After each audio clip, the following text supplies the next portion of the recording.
भाई देखिए, नीतीश कुमार हम लोग के स्वाभाविक नेता रहे हैं 28 साल। जी।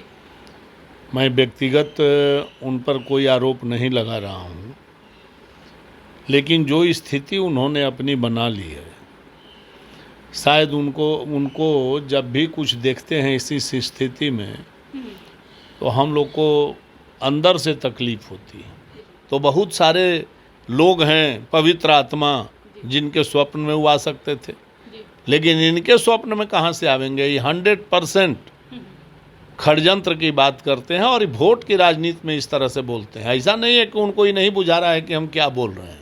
नमस्कार, आप न्यूज फाउंडेशन देख रहे हैं। मैं हूं आपके साथ वंदना। बिहार के मुख्यमंत्री नीतीश कुमार को लेकर एक बार फिर से बिहार की सियासत में चर्चा तेज हो गई है कि क्या फिर से एनडीए में शामिल होंगे। हमारे साथ बात करने के लिए हैं राष्ट्रीय लोक जनता दल के राष्ट्रीय उपाध्यक्ष रणविजय सिंह। कैसे देख रहे हैं, क्या लगता है एनडीए में जब नीतीश कुमार शामिल होंगे, स्वागत करेंगे आप सब? भाई देखिए, नीतीश कुमार हम लोग के स्वाभाविक नेता रहे हैं 28 साल। जी। मैं व्यक्तिगत उन पर कोई आरोप नहीं लगा रहा हूँ, लेकिन जो स्थिति उन्होंने अपनी बना ली है, शायद उनको जब भी कुछ देखते हैं इसी स्थिति में, तो हम लोग को अंदर से तकलीफ होती है कि इतने विज़न वाले लोग, व्यक्ति जिन्होंने बिहार को माने गर्त से निकाल करके विकास के रास्ते पर आगे बढ़ाया, और कहाँ आज खड़े हैं और किस स्थिति में। अब बताइए, बोलने का कुछ बोलते हैं, कुछ एक दिन का सुन रहे थे कि जनता दरबार में कहीं अपने पदाधिकारियों को कि गृह मंत्री को फ़ोन लगाइए। अब गृह मंत्री बिहार का कौन है? स्वयं है। अब पदाधिकारी लोग असमंजस में, किसको फ़ोन लगावे भाई? तो लगा दें विजय चौधरी जी को। विजय बाबू को फ़ोन लगा, उन्होंने कहा कि जी मंत्री जी हैं। कहीं कि कौन मंत्री जी हैं? तो विजय चौधरी जी। कहीं कि वही गृह मंत्री हैं। अब वो क्या जवाब दे कि मंत्री आप ही हैं। माने ये स्थिति बना लिए हैं, मतलब तनावग्रस्त एकदम है। उनका चेहरा देखने से लगता है कि कितने असहज हैं, और जो कभी बराबर प्रसन्न मुद्रा में हंसते रहते थे, आज बराबर तनाव में रहते हैं। आज देख रहे थे एक मंत्री का गर्दन पर हाथ रख के, अशोक चौधरी जी का, और एक पत्रकार से दोनों का माथा मिला रहे हैं और कह रहे हैं कि दोनों का टीका मिला देते हैं। तो बताइए, अगर उनको सुबुद्धि दे चले आवे एनडीए में, तो हम लोग को थोड़े कोई आपत्ति है।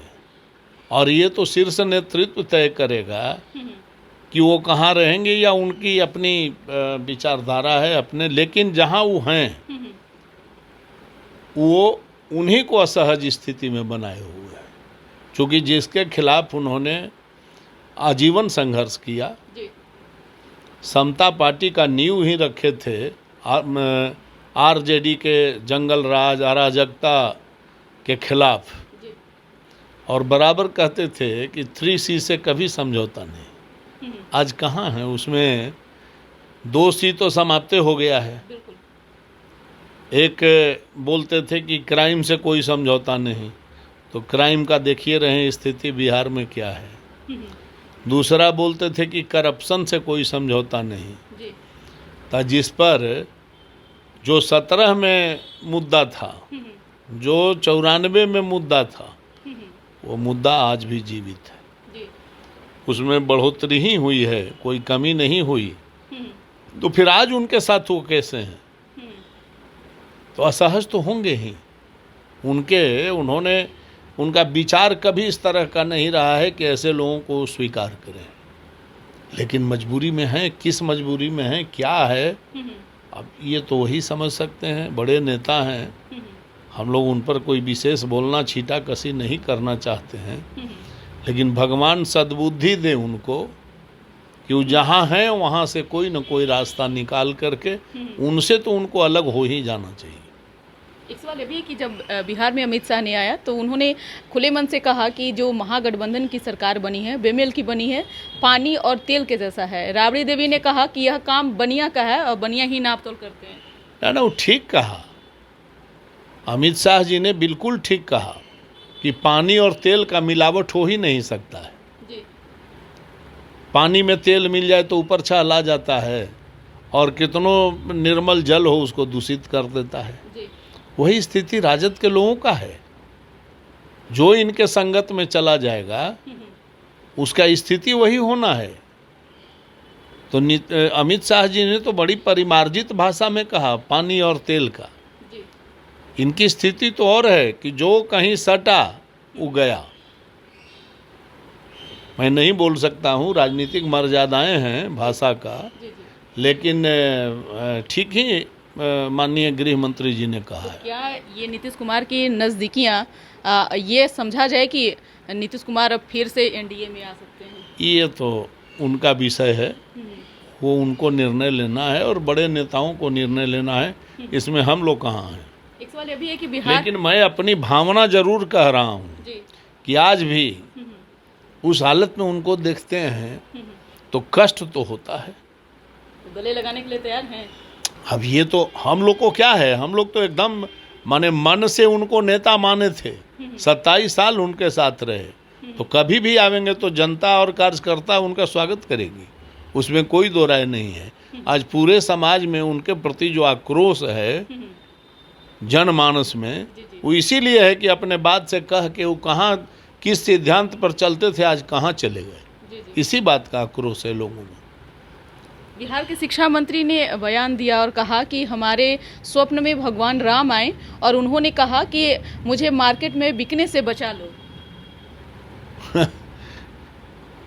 स्वप्न में भगवान आए, ये शायद वो दीवा स्वप्न देख रहे हैं। जी। वैसे पाखंडियों के स्वप्न में भी भगवान आने वाले नहीं हैं। जी। ये जितने हम लोग का शास्त्र जो अभी तक है उसमें कहीं जो उनका चरित्र है, चाल चरित्र, उनमें उनके सुन को आना ही होगा। तो बहुत सारे लोग हैं पवित्र आत्मा जिनके स्वप्न में वो आ सकते थे, लेकिन इनके स्वप्न में कहाँ से आवेंगे। ये 100% षड्यंत्र की बात करते हैं और वोट की राजनीति में इस तरह से बोलते हैं। ऐसा नहीं है कि उनको ही नहीं बुझा रहा है कि हम क्या बोल रहे हैं, लेकिन वो वोट की राजनीति में बोल रहे हैं। हालांकि उससे कुछ उनको लाभ मिलने वाला नहीं है, जनता समझ चुकी है। और ऐसे लोगों के बोलने से समाज पर अब कोई इनको एक तरह से अब क्या कहा जाए, मानसिक दिवालियापन है इनका।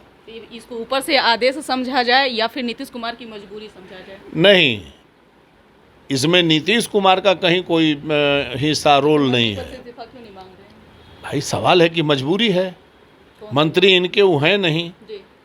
नीतीश कुमार तो ऐसे जाल में फंस गए हैं जहां इनको क्या नहीं कहा गया। एक तरफ सुनील सिंह इनको क्या नहीं, पहले सुधाकर सिंह ने कहा तो बहुत जब अंत हो गया तो उनसे ठीक है इस्तीफा मांग लिया गया।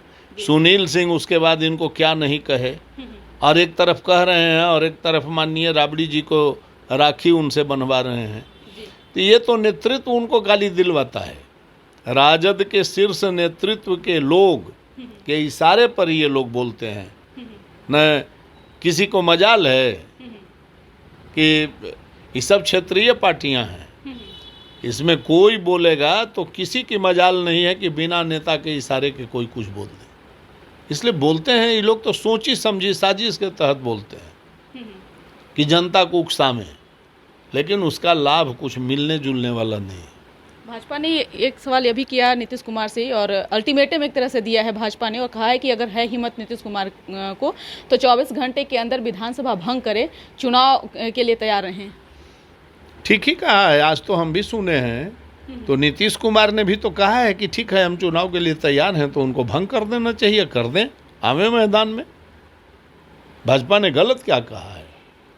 तो तैयार हैं आप लोग?